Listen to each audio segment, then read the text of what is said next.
What is going on, my home studio engineers? As always, thank you so much for checking out the Home Recording Network.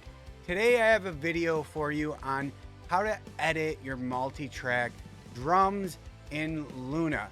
Now, this video isn't going to be on quantizing audio, which is a feature that Luna has recently implemented, which is awesome. But this video is going to be on manual drum editing. So for those of you who aren't a fan of quantizing audio or quantizing your drums, this video is going to be all about manual editing in Luna and how to go through and do all this by hand. Now, since UAD did just come out with audio quantizing in Luna, I will be making a video on that in the near future, so stay tuned for that. But for now, let's hop into Luna and I will show you a couple different ways that you can manually edit your drums in Luna. But first, if this video helps you out at all, please don't forget to give me a like and subscribe so that I can continue to grow my small channel and help other engineers like yourself out.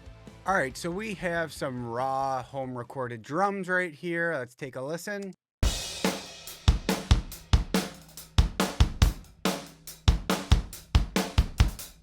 Yeah, and of course we want to edit these to make them a little bit tighter to the grid. So how do we do that, right? Well, first and foremost, of course, this all has to be recorded to a click track so that we're, kind of close to the grid from the get-go. Now, if your drummer or you can't play to a click track and you have trouble with that, make sure to check out my other video on what to do if your drummer can't play to a click track. Now, first, to do any type of editing or group editing in Luna, we of course need to have our groups set up. So if your drums are not grouped, you can select all the tracks over here on the left and then hit Command G, and then that's going to pull them all into a group. So you could name this drums if you want.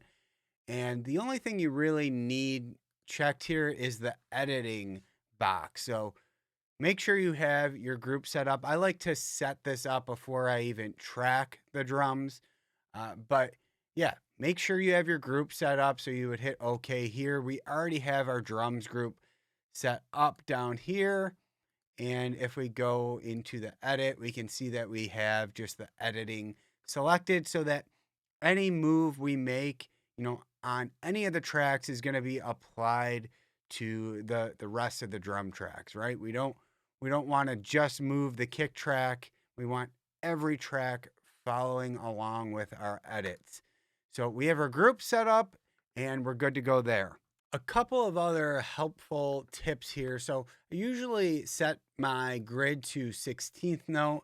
And then of course we have our snap feature up here. Now, if we have snap on and we're editing, it's gonna snap any edits we're making to, the nearest grid value. So sometimes we want that and sometimes we don't. For this first type of editing that I'm gonna show you, I'm not gonna really want this on. So we're gonna leave it off for now. I'm gonna show you two different ways to edit here. And the first way is gonna be for if you want to leave a lot of the natural feel of the track. It's not gonna involve any of Luna's warp mode. This is gonna be pure manual editing, but then after that, I will show you how to use their warp feature. So let's get into this. Let's say we wanted to go through and start editing some of these drums. Now I'm gonna start from the verse, but what I typically do is go through the whole song and edit just the kick. Look at the kick track and get those tight to the grid. Then I'll typically go back, look at the snare, and then maybe after that, the toms. But let's look at this first kick hit on the verse. It's very close here. So I wouldn't really touch that. It's pretty much on beat. And the next one is as well. That one is.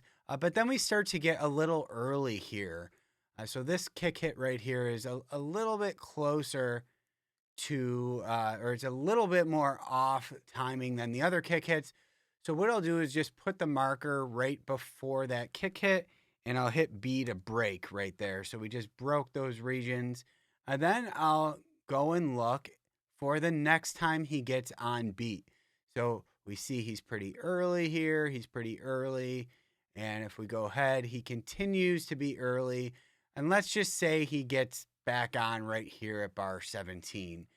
So we don't want to edit that one. So I'm going to hit B to break there as well. And then what I'm going to do is go back to that initial break and put this kick hit a little bit closer to the grid. Now we can zoom in here and we can pull this track back a little bit till it overlaps with the other regions before it. Now what I'm going to do here is just grab where these two regions overlap and hit F for fade. So we're going to put a little crossfade in there. And then we're also going to do that where we made the other break. Let's find that right here. Now we've kind of pushed this region into this kick hit. So in this case, we're going to bring this back a little bit. And again, we're just going to grab that and hit F for fade. And now we've put that a little bit closer to the grid. So if we turn on the click and listen.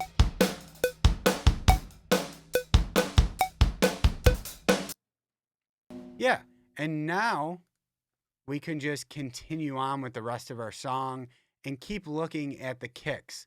Now, if you're still not happy with some of the timing in the regions that we just edited, so this big chunk here that we just edited, maybe we go in there and we see some of the kick hits are still early. Maybe we want to get those a little bit closer. Well, you can always go in between those regions and just do the same thing. So hit B to break there. Go to the next kick hit that sort of gets on, which is right here. You can break that. And then again, you can just move all those closer to the grid. And then again, do your fades.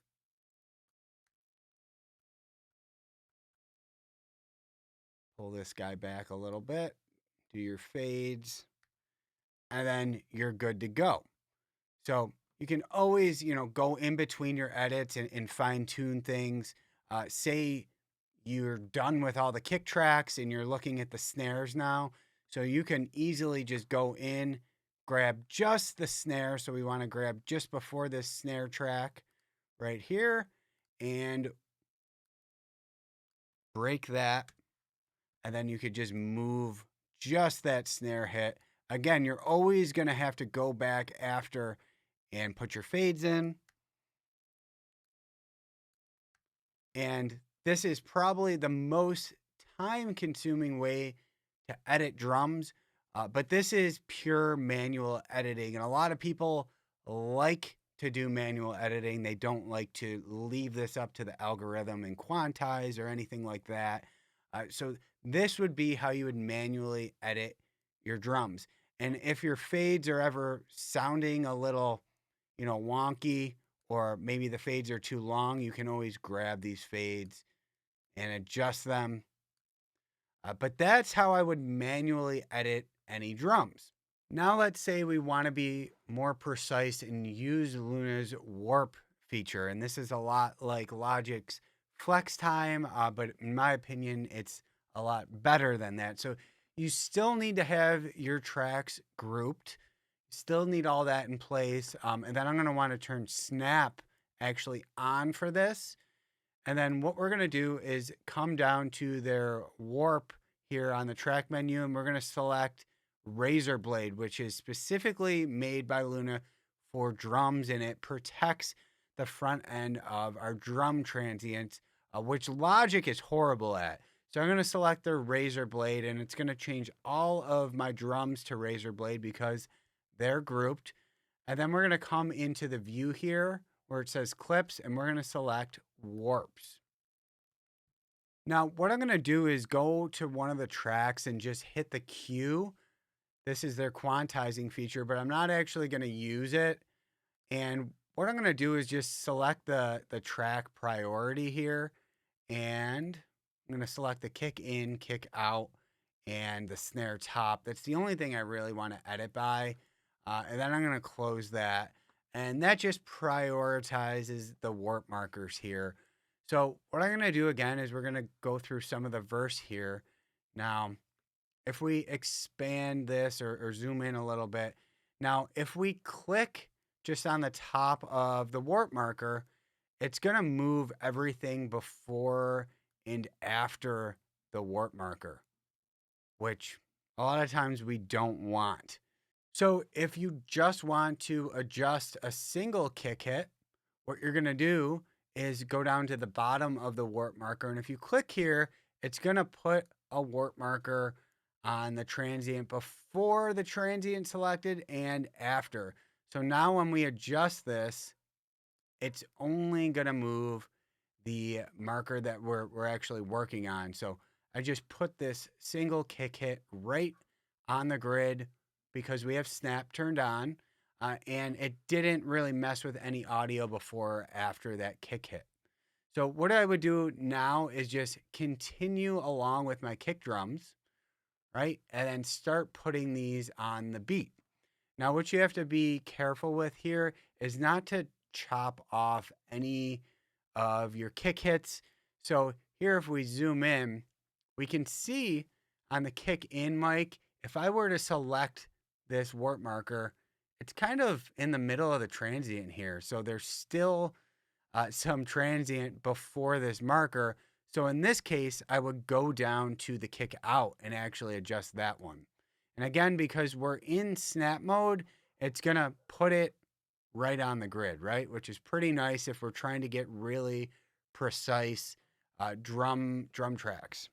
Now, a great feature that Luna has for drum editing like this and has many other uses is the ability to zoom in on the waveform. So if you hit Option Command and then use the brackets, it will actually zoom in or zoom out on the waveform. So we could really expand these and zoom in to make sure these flex markers aren't really affecting or cutting off any of our transients.